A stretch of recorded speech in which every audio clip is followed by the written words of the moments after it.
بڑی دنیا پھری ہے، جتنا اسپین میں جا کے دکھ ہوا کہیں نہیں ہوا۔ اس بات کا دکھ نہیں تھا کہ 800 سال کی حکومت ختم ہو گئی، دکھ اس پر میں مسجد قرطبہ میں کھڑا رو رہا تھا۔ میں اس بات پہ نہیں رویا کہ مسجد گرجا بن گئی، گرجا بن چکی ہے، تھوڑی سی جگہ کور کی ہوئی ہے مسجد کی، لیکن وہاں نماز پڑھنے کی اجازت نہیں، باقی ساری مسجد گرجا بن چکی ہے، بڑے بڑے بت ہیں، بڑی بڑی تصویریں ہیں، بالکل سینٹر میں گرجا ہے۔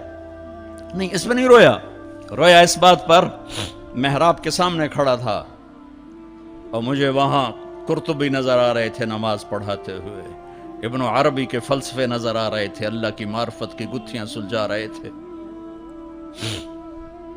بقی ابن مخلد کا درس حدیث نظر آ رہا تھا، قرطبی کا درس تفسیر نظر آ رہا تھا،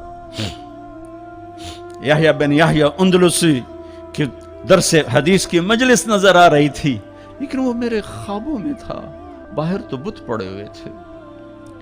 اور میں جو دکھی ہوا کس بات پہ ہوا کہ جس وجہ سے اسپین کی مسجدیں گرجا بن گئی، 800 سالہ حکومت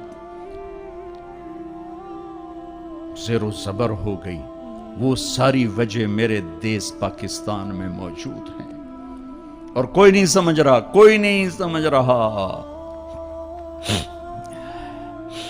اس لیے میں نے کہا تھا مردہ یزید پہ لعنت بھیجتے ہو اور زندہ یزید کے سامنے دست بستہ ہو کے کھڑے ہو۔ اس ایک حدیث کو سینے سے لگا لو، دل کھلے کر دو سب کے لیے۔ اگر آپ کی نظر میں کافر ہوں تو مجھ سے نفرت کیوں کرتے ہو؟ میرے نبی والا کام کرو نا، سینے سے لگاؤ۔ تبلیغ والوں نے کیا کیا ہے؟ آپ کو ہاتھ جوڑ کے کہتا ہوں تبلیغ میں ٹائم لگاؤ۔ پوری دنیا میں واحد دین کی محنت ہے جس نے محبت کا وہ پیغام پہنچایا ہے کہ امت کو فرقہ واریت سے نکال کر ایک امت پنے کی شکل دکھائی ہے۔ میرے نبی نے کیا کیا؟ عبداللہ بن ابی کا جنازہ پڑھا دیا۔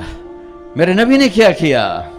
منافق مسجد میں بیٹھے ہوتے تھے اور آپ کو ایک ایک منافق کا پتہ تھا، یہ منافق، یہ منافق، یہ منافق، کبھی نہیں مجلس سے اٹھایا۔ تو ایک کام تو یہ کرو کہ اپنے دل کو نفرتوں سے پاک کرو۔ امت بن کے رہنا زیادہ پسندیدہ ہے اللہ رسول کو، یا کسی فرقے کا جھنڈا اٹھا کے کھڑے ہونا اللہ رسول کو زیادہ پسند؟ رہو اپنے اپنے فرقوں میں رہو۔ میں تمام اسلامی فرقوں کو سلام پیش کرتا ہوں، لیکن میں یہ ہاتھ جوڑتا ہوں کہ یہ جو ایک دوسرے کے دست و گریباں ہو اور ایک دوسرے پر تم نے کفر کی توپیں چلائی ہوئی ہیں، اللہ کے واسطے انہیں محبت کے بول میں تبدیل کر دو۔